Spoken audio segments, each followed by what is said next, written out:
Washed by the placid waters of the Bay of Naples, the region of Campania has long attracted poets and travelers, emperors and kings.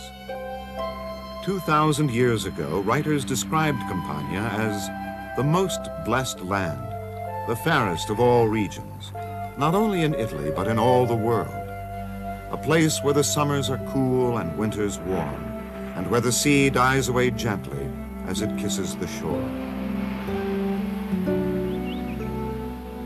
The climate and extraordinarily rich soil enabled farmers then, as now, to grow grapes, olives, and up to 4 seed crops a year. But 2,000 years ago, few understood that the richness of the soil was a gift from the mountain in their midst, that the mountain was in fact a volcano. Today we know Mount Vesuvius as one of the most famous and infamous volcanoes in history. The most active volcano on the mainland of Europe, it has erupted some 50 times since the Roman era. Looming over a metropolis vastly expanded since Roman times, Vesuvius, the flaming mountain, is no less of a threat today. Today, Vesuvius's shadow falls on some 2 million people in the greater Naples area, one of the most densely populated urban areas in all of Europe. Nowhere else in the Western world do such vast numbers dwell in the immediate vicinity of an active volcano.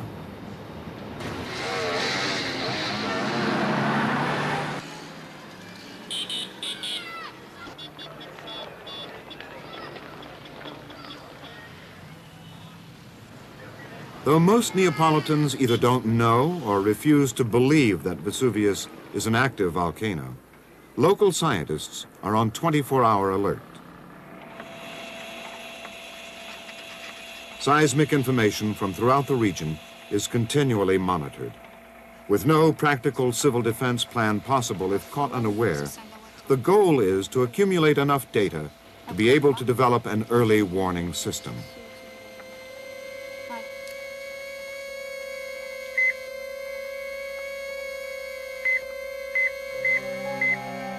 The science of plate tectonics tells us that the Earth's outer shell is composed of about a dozen rigid plates that are in continuing motion. The movements cause the plates to clash in several ways. One is called subduction, in which one plate grinds beneath another. As this happens, the heat of the Earth's interior creates magma, hot liquid rock. In this way, about 80% of the world's volcanoes are formed. Along the coast of Italy, subduction has created an entire string of volcanoes. The most famous in Italy, and perhaps the world, is Mount Vesuvius. Here, the power of nature's forces has been felt at Pozzuoli, Naples itself, San Sebastiano, and 2 towns made famous when Vesuvius buried them in 79 AD, Herculaneum and Pompeii.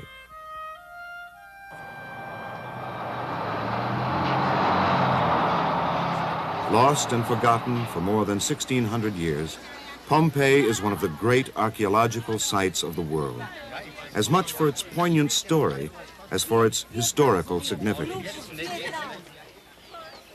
Lying 6 miles from the foot of Vesuvius, Pompeii was a thriving Roman commercial center of some 15,000 people, specializing in the export of wine, fish sauce, and woolen cloth. Its boundless prosperity was reflected in the name of its main road, Street of Abundance. Kept safe from the ravages of time by the very volcanic debris that buried it, Pompeii is the largest site of the ancient world so completely preserved.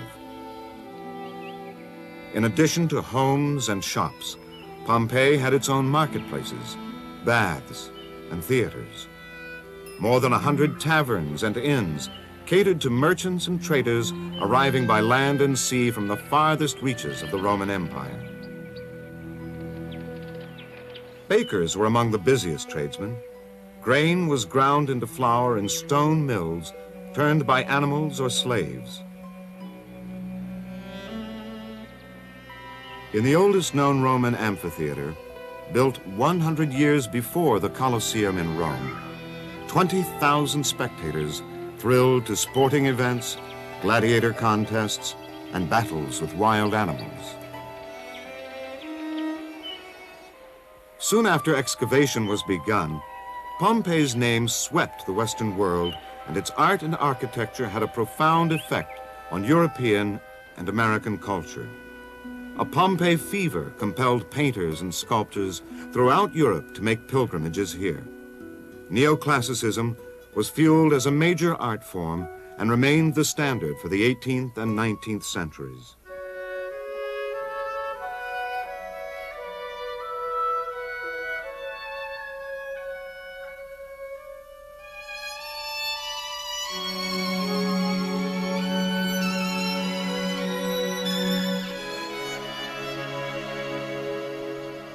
Pompeians depicted the wine god Bacchus clothed in grapes, as was the fertile Vesuvius itself. With no record of eruption in living memory, they saw it as merely a mountain, beautiful and benign.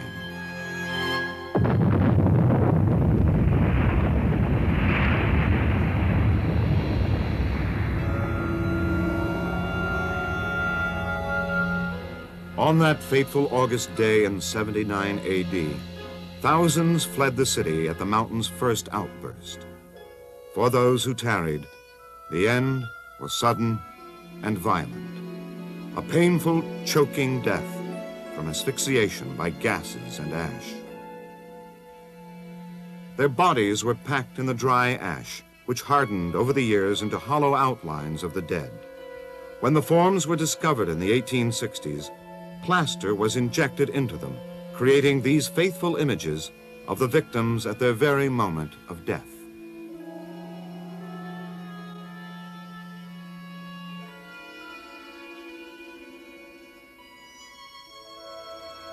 8 miles northwest of Pompeii is the modern-day town of Herculaneum. It is built atop a buried ancient town, Herculaneum, which was silenced in the same eruption as Pompeii. The earliest part of Herculaneum to be discovered still remains hidden underground because occupied homes and stores lie above it.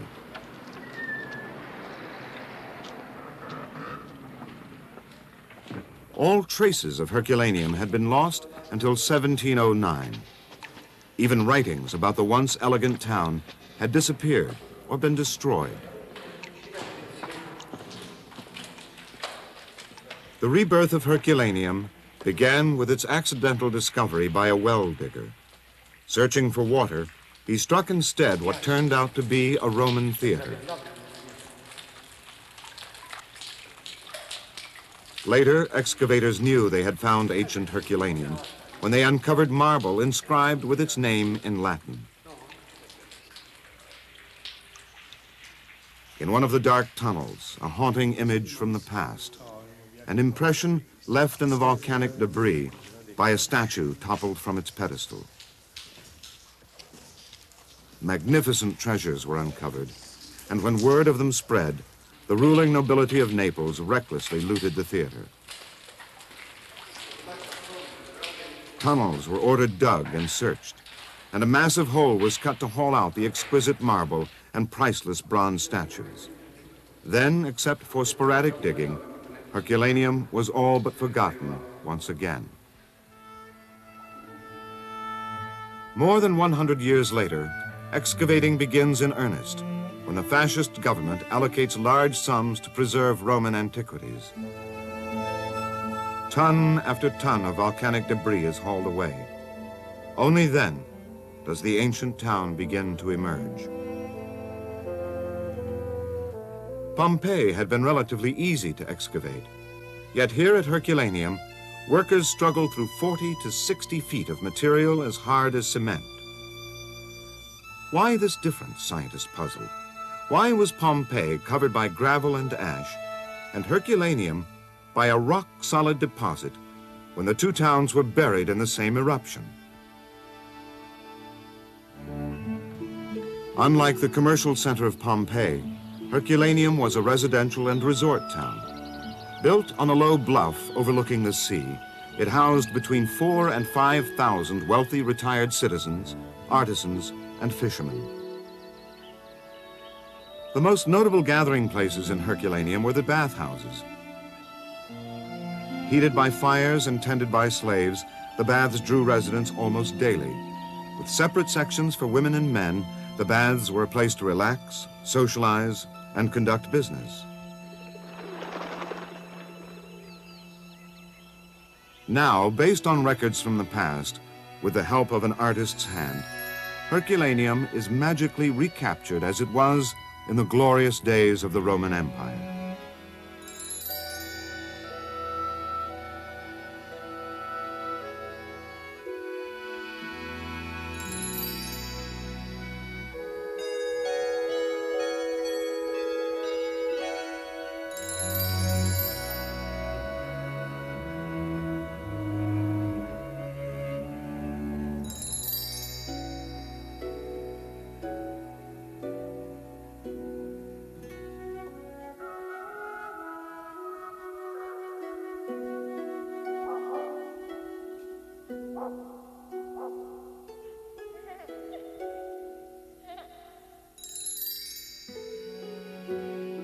They left us images magnificently cast in bronze. But where were the people themselves?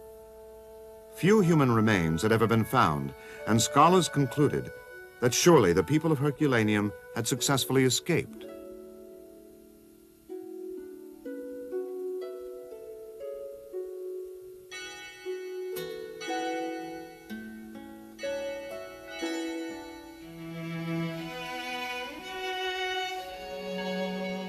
The extraordinary number of everyday objects provides an intimate look at Roman life.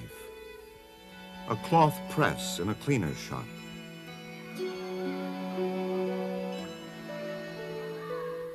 The remains of a bed.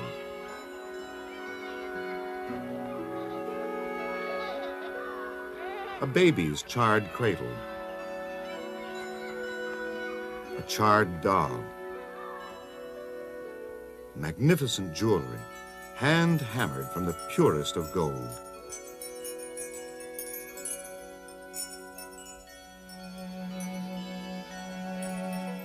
And costume jewelry of beads, stones, and amber.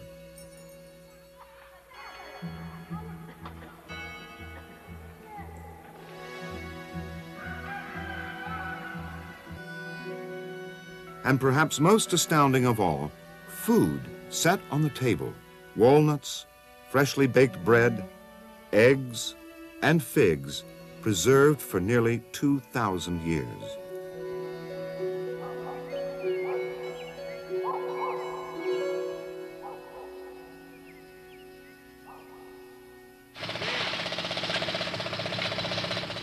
In 1980, more than 270 years after the initial discovery of Herculaneum, a skeleton was uncovered on the site of the ancient beachfront. Then 3 more were found there, igniting the archaeological community. The arched chambers facing the beach had never been excavated. Now they cried out for attention. Yet no one was prepared for the landmark discovery that would destroy scientific theory on Herculaneum's final hours.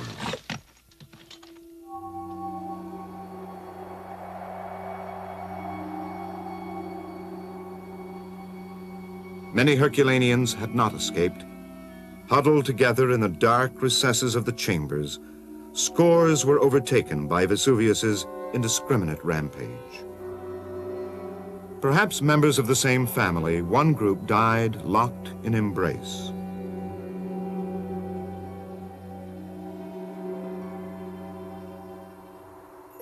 Some of the victims were found wearing valuables, gold and shining gems. Others, no doubt certain they would escape, gathered their treasure troves and carried them as they fled.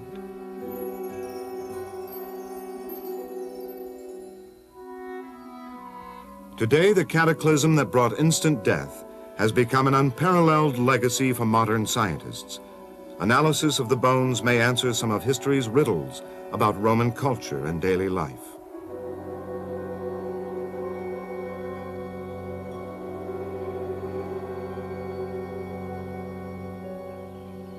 Physical anthropologist Dr. Sarah Beisel has spent her career analyzing human bones, but this opportunity is unique. The reason why the Herculaneum population is so important that it may well be the only one we ever have from the Roman period in Italy, because Roman burials were cremations and so aren't studyable. And we've had artifacts before, we've had architectural remains, we've had literature, but this is the first time we've had real people, and I find it very moving.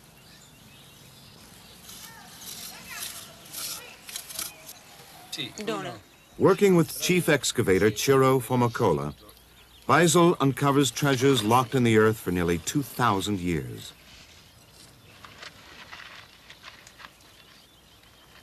A magnificent bracelet is found alongside a woman's remains.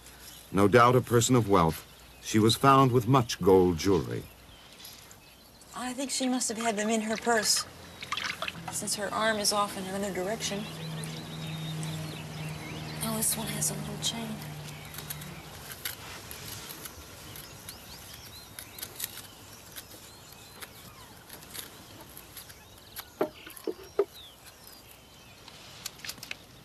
Her earrings, meant for pierced ears, were probably decorated with pearls. And as she ran, she carried a bronze oil lamp, futile protection against the dark. I take them out of the ground because they talk to me then. They don't talk to me as much in the ground as they do to other people. But when I get them out, then they tell me what they did all their lives and what they did every day. And they say whether they're male or female, their ages, what kind of work they did, whether they were abused when they were alive, what sort of nutrition they had, if they were sick. And, well, I can't see all the illnesses, but some of them, they can tell me that. The women can tell me how many babies they had. They can't tell me whether they were happy or not. Questo a notizia. From a pelvic bone, Beisel is able to tell the woman's approximate age and how many babies she had. 27 anni, 2-3 bambini. She was roughly 27 years old and had 2 or 3 babies. From that little bone. All that news. In all, Beisel will analyze some 25,000 bones. It is a monumental task. After the bones are cleaned, dried, and dipped in an acrylic resin solution to harden them, Beisel begins the process of sorting and reconstruction.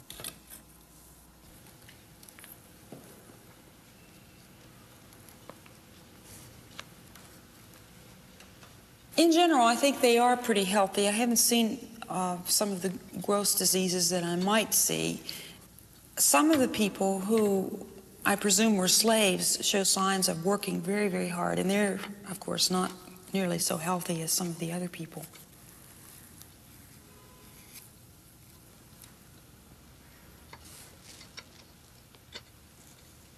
Ancient people have beautiful teeth. Even at ages of 35, 40, 45, they have very few cavities and very few abscesses, and all the teeth just lined up like piano keys. With her trained eye, Beisel is able to unravel a tantalizing mystery about 2 people found lying together in one of the chambers. This baby was in the first chamber that we excavated in the back part, and actually before we started taking people out, all you could see was the top of the little head, and it was being held in the arms of a young girl. So we didn't know, we knew it was a baby, but we didn't know too much about it. The men that were working with me all said, this is a baby and its mother and everything, and I looked at the skeleton of the girl holding it, and it was a pre-pubertal girl, so I knew it wasn't the mother. So then they all said it must be the sister, but I'll show you that I don't really think it was. This baby was a baby of a rich family because it had jewelry on, and I don't really think that a child that was from a poor family would have jewelry. Now here's the girl that was holding her, and I'll show you why. I don't think she was the sister.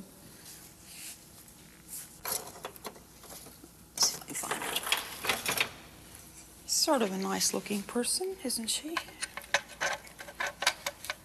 Nice regular features. But if you look really closely here at these teeth, you can see the line, a really deep line, and the same here on the first molar.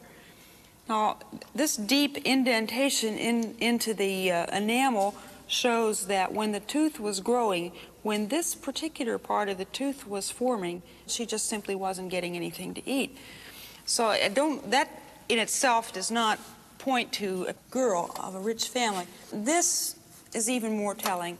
The humerus. You see these places here, the attachment for the muscles here on the humor, that's this arm bone.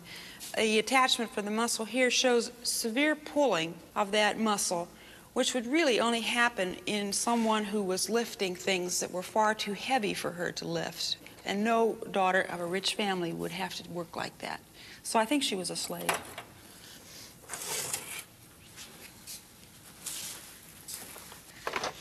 So you see that there really was a cross-section of people found on that beach. It wasn't just poor people, there were rich people. Remember the lady with the gold bracelets. So everybody was down there that didn't escape, and they were all there together, and they all died together. But the central mystery remains. Why had they fled to the beach? By studying the various levels of volcanic debris, Dr. Haraldus Sigurdsson of the University of Rhode Island pieces together Herculaneum's final hours. The eruption of Vesuvius occurred in two phases. The first phase lasted for about 18 hours and resulted in ash fall over a wide area. During that phase, the wind was blowing from the north, however, so that Herculaneum was spared most of the ash, and here only about 2 inches of ash fell during the first 18 hours of activity. Therefore, the population of Herculaneum was relatively unaware of the potential dangers for the city. And so many Herculaneans stayed, but their good fortune did not last. Sigurdsson finds evidence of a violent change of events that did not occur until many hours after the ashfall began. These layers contain important lines of evidence. First of all, carbonized wood or charcoal, indicating temperatures of 200 to 300 degrees centigrade, as well as bricks and other building materials, which indicate high force, perhaps of the order of 100 to 200 kilometers per hour.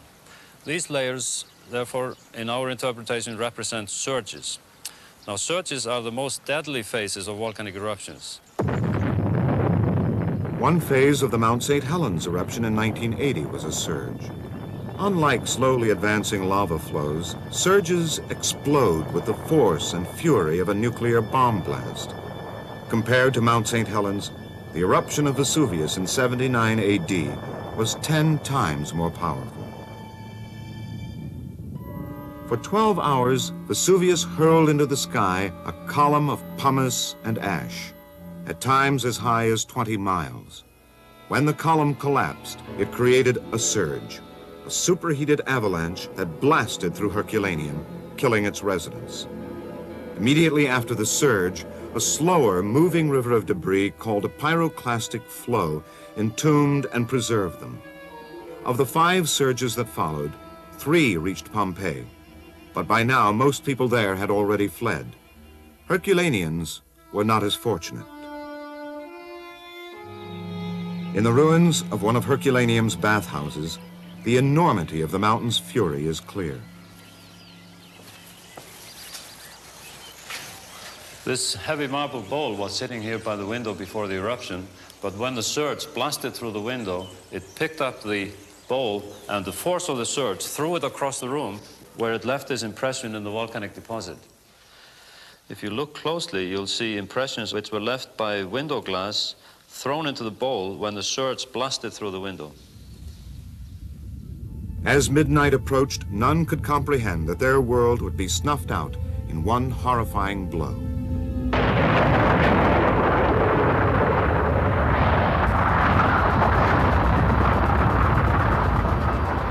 With the surge bearing down on their town at more than 60 miles an hour, the Herculaneans had less than 5 minutes to flee to the beach, no doubt hoping to escape by sea.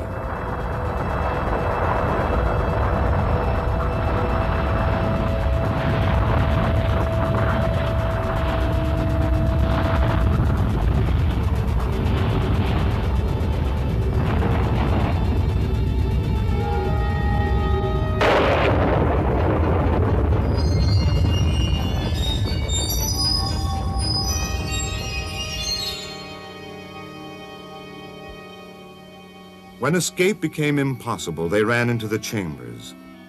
Scorched by the searing heat of the surge, they suffocated as the gases tore at their lungs. Pyroclastic flows that followed sealed them where they lay, frozen for nearly 2 millennia in the tortured postures of their final moments on this earth. To date, excavations along the ancient beachfront have exposed 10 chambers, but Herculaneum is less than half excavated. It seems certain other chambers, with other dead, remain hidden in the volcanic debris. Because parts of Herculaneum lie buried beneath the homes and shops of Ercolano, they may never see the light of day, never reveal their ancient secrets to the modern world. 7 miles west of Naples is Pozzuoli, the largest town in a region known as the Fiery Fields. The entire region is a caldera formed about 35,000 years ago by a massive eruption. The Fiery Fields are dotted with some 24 vents of smaller volcanoes. The only one still active is on the outskirts of Pozzuoli itself. It is called La Solfatara, sulfur earth. Unable to explain the constant steam and bubbling mud, the ancients thought surely this was an entrance to the underworld.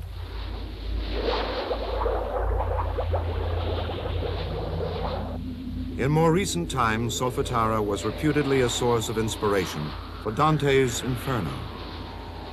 Throughout its history, Solfatara has drawn the attention of laymen and scientists alike. In the beginning it was pressure and steam, and we cannot enter the area because it's dangerous, because there is a corrosion by the steam of the crater, so there is a possibility of collapse of the grounds. Today, scientists stand behind a wire fence protected against ground collapse. 70 years ago, they were able to work in this observatory right on the crater's floor. Just beyond the trees at the edge of the crater, one is not prepared for the unlikely sight of campers. Here, for a few thousand lira, a few American dollars, tourists from many countries come to vacation. This unusual piece of real estate has been owned by the De Luca family for more than 100 years. Eugenio De Luca. Not so many people used to come here to see the volcano because they are afraid. Now they come again. But we, and me personally, we have never been afraid of it. I was sure, we were sure that nothing would happen. I mean, nothing volcanic, you know. Tourists continue to come with fascination and awe, and no doubt a bit of daring. But just beyond the ridge, thousands of people harbor only deep concern. The uneasy citizens of Pozzuoli live and work with Solfatara as a permanent neighbor. Pozzuoli is a working-class fishing town. 2,000 years ago, like Herculaneum, it was a favorite holiday resort of Italian aristocracy. In its heyday, it was also one of the principal trading centers of the Roman Empire.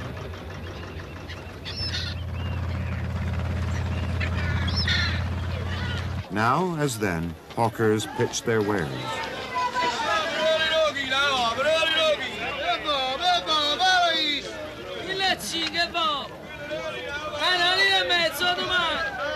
They go about their business, but buyers and sellers alike are keenly aware of another potential danger, this one under their feet. Throughout recorded history, Pozzuoli has been plagued by earthquakes triggered by the rise and fall of magma lying beneath the town.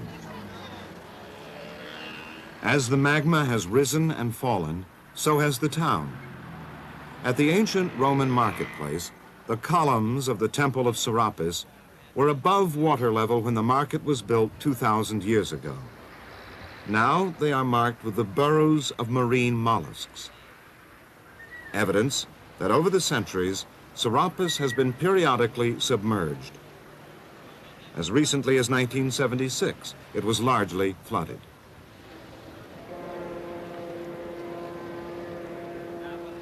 One period of startling uplift occurred in the early 1970s when the ground rose 5.5 feet in only 3 years.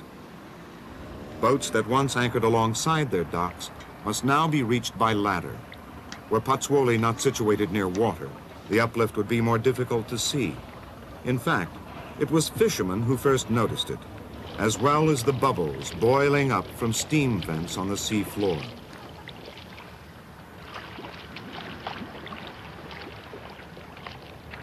If too much pressure builds, the threat is an explosion like the one that formed this mountain in 1538.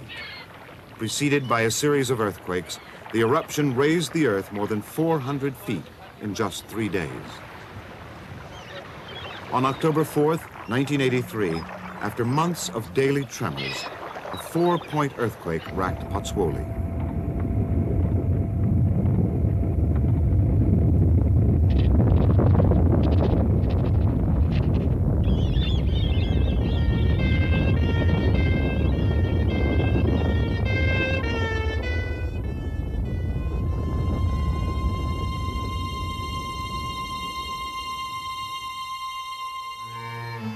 The older buildings fared the worst.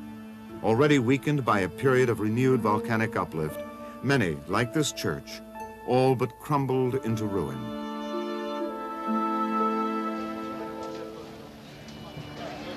No one can say how many houses were damaged, but at least half the population moved out. Some in fear, others at government order.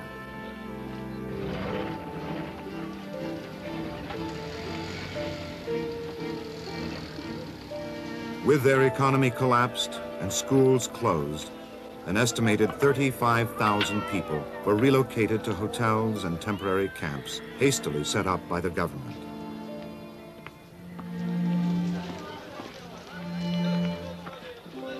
A population already severely stressed by a year of continuous tremors was now uprooted from the only home most had ever known.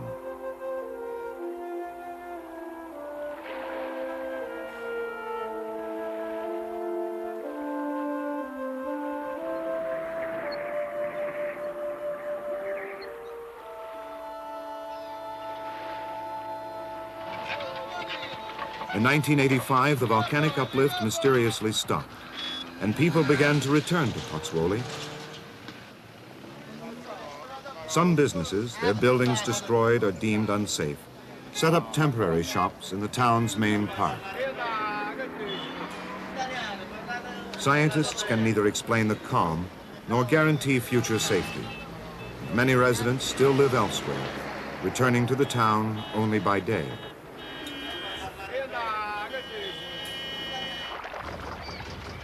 For fishermen, the best catch is just after dawn. So Rafael Bucciero and many others like him must sleep in Pozzuoli or lose their livelihoods. Working with his son, Vincenzo, every day but Sunday, he hauls in their mile-long net. The bountiful waters are famous for their shellfish, octopus, and squid.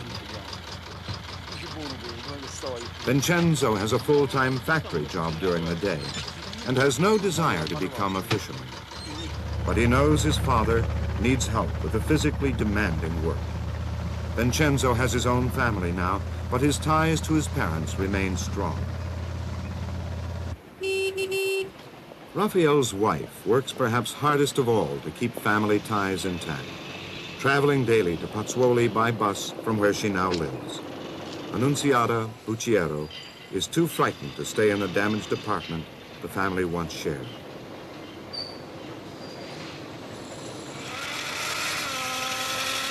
Major efforts are underway to reinforce damaged buildings by injecting new cement into them. But for many people, the chaos and devastation keeps their fear of the quake palpably real. Pozzuoli may be Mrs. Bucciero's birthplace and home, but surrounded by the rubble, she is simply too terrified to spend even one night. To retain some semblance of the family's former life, Mrs. Bucciero has made a ritual of the midday meal. For 2 long years, since their apartment was judged unsafe, the routine has seldom varied. They are fortunate to have inherited from her mother a small ground-level storage room where the family can gather. Making do with a portable gas stove, she takes immense pride in being able to provide for her family, as she has for more than 35 years. I was happy, she says. All I cared about was having my family around me. But the earthquake divided us.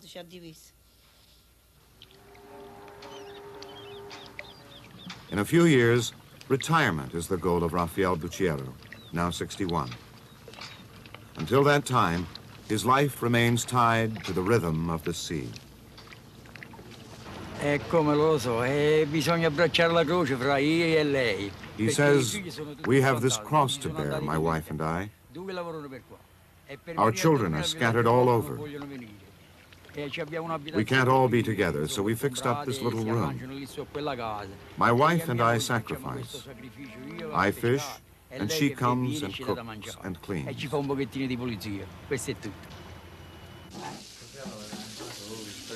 At 1 o'clock, the family is united, the number of people varying from day to day.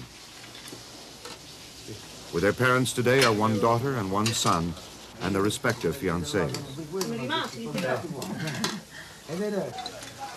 It is a time to talk and laugh, to eat and drink, and to re-enter each other's world. A time to pretend their family has not been torn apart, and that in one short hour, they won't again be forced to go their separate ways.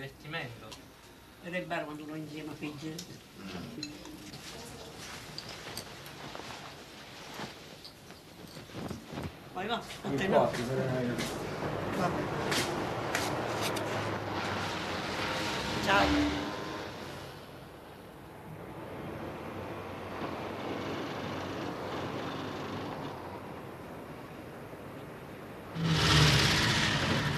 Before nightfall descends on Pozzuoli, jitneys crowd the marketplace to transport home those like Mrs. Bucciero who live a distance away.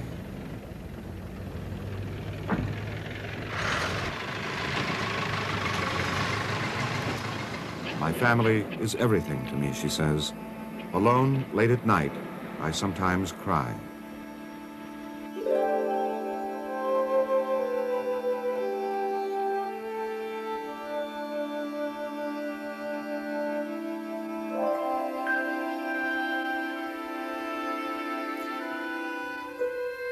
After dark, Pozzuoli becomes a veritable ghost town.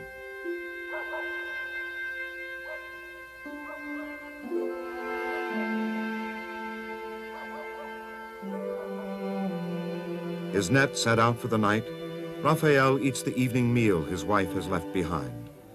It's very hard, he says. At my age, where would I go? Pozzuoli has always been our home.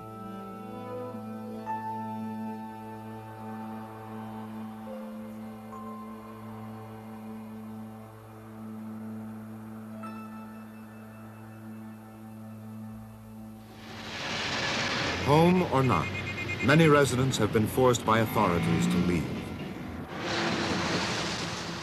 About 4 miles northwest of Pozzuoli, in a presumably safe zone, the government is building a new town for 20,000 people. Acclaiming it the new Pozzuoli, officials hope it will develop a vital social and economic life. But many residents are doubtful. Isolated from friends and loved ones, they stay only because there's nowhere else to go.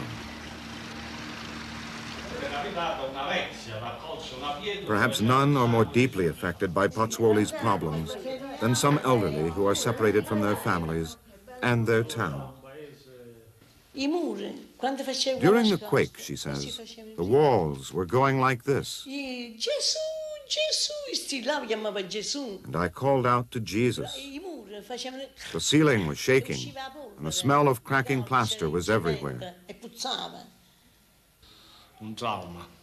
It is a trauma for me when I think of when I used to live in Pozzuoli. And it hurts to see it so deserted and convulsed. Senza nessuno, isolato.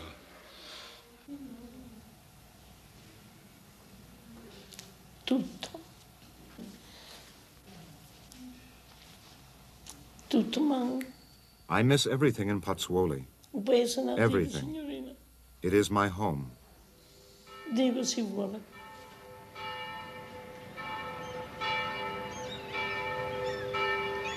Generations have been shaken by fear. A new generation waits and wonders when the quakes will strike again.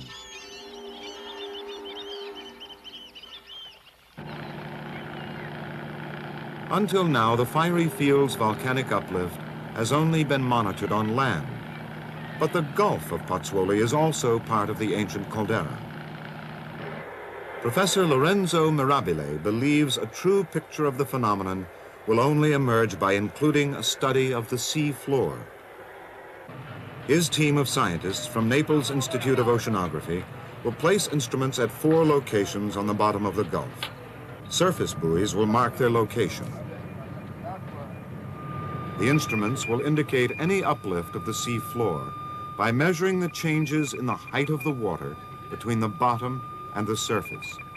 They will also monitor water temperature and seismic activity, taking into account such variables as currents, tides, and storms. Solar-powered radio transmitters relay the data to a centralized computer on shore. The signals from the Gulf are received at 5-minute intervals, 24 hours a day. But Mirabile believes it will take at least a year to accumulate enough data to even determine what is critical uplift and what is not. Then he hopes the information, in combination with the findings of geologists and volcanologists, can be used to develop an early warning system to alert Pozzuoli before disaster strikes. The fiery fields are home to 200,000 people, Greater Naples to 2 million. The evacuation of such numbers poses astronomical problems. Yet without doubt, Vesuvius is still active. It will erupt again. The most recent eruption in 1944 was filmed by the Allied troops that had recently liberated war-torn Naples. Relentlessly for 3 days, the lava rolled over farmlands and vineyards, moving ever closer to the town of San Sebastiano. Lying just 3 miles below Vesuvius's central crater, San Sebastiano has historically been an easy target. Nearly every generation living here since the early 19th century has seen their town destroyed.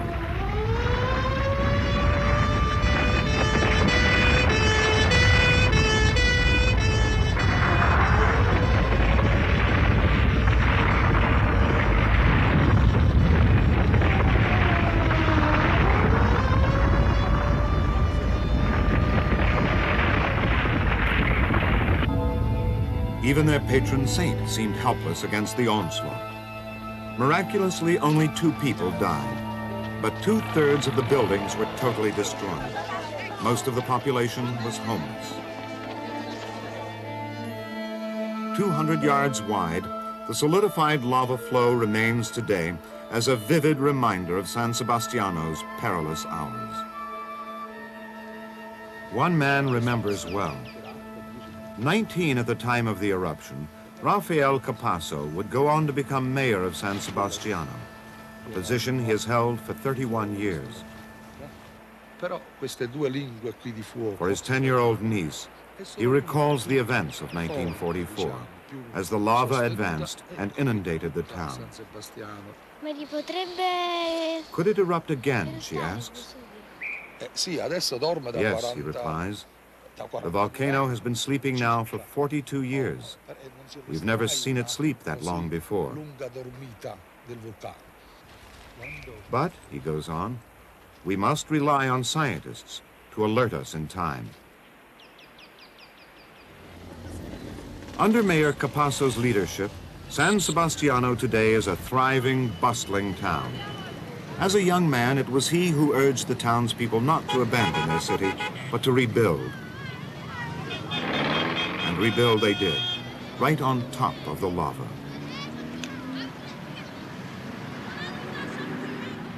What might be an ominous reminder of past horrors stands as unofficial monument to a people's tenacity and pride. Mayor Capasso, often quoted as saying, "The power of man is greater than the power of the volcano," has turned San Sebastiano into a showcase city. Before the eruption, some 4,000 people lived here. Today, that figure has more than doubled. And San Sebastiano is but one of 14 towns that crowd the slopes of Vesuvius. Twice every year, those living in Vesuvius's shadow throng to Naples Cathedral, the Duomo, in anticipation of an ages-old ritual, the miracle of San Gennaro, their patron saint.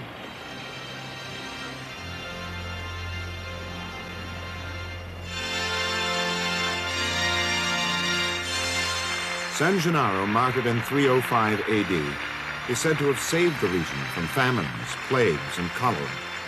But perhaps most importantly, he is its protector against the might of Vesuvius.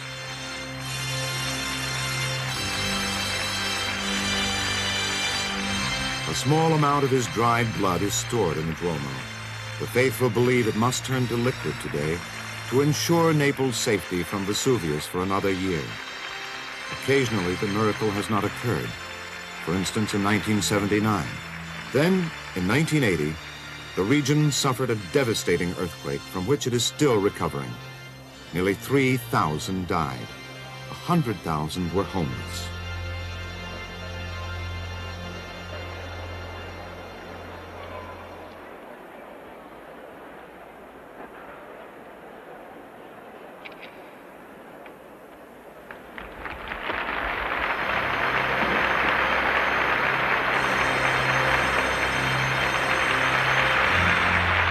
The miracle has happened. Vesuvius, the devout believe, will not harm them for another year.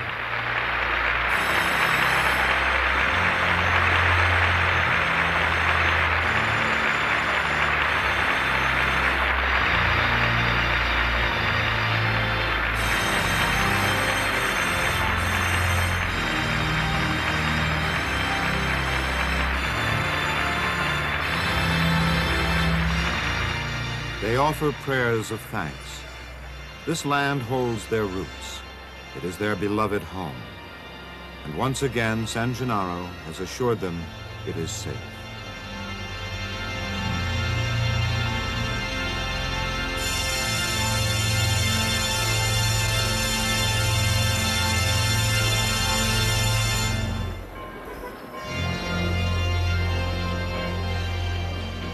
With renewed faith on this bright and hopeful day, it is a time to reflect, to look to the future, and to celebrate.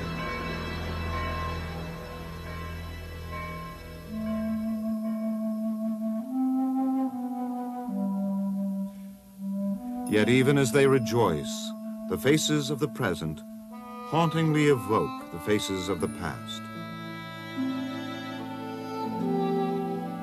The faces of the living are reflected in the faces of the dead.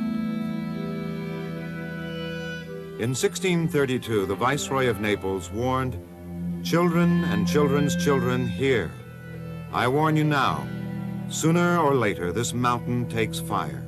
Flee so long as you can." And yet people still return to the slopes of the mountain, even to build new towns farther up its broad and fertile flanks.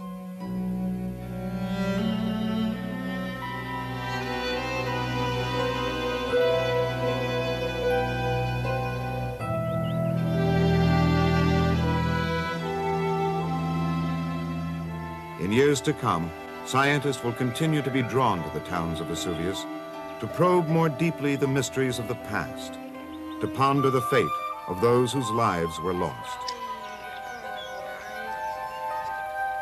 Perhaps today the power of man has become greater than the volcano.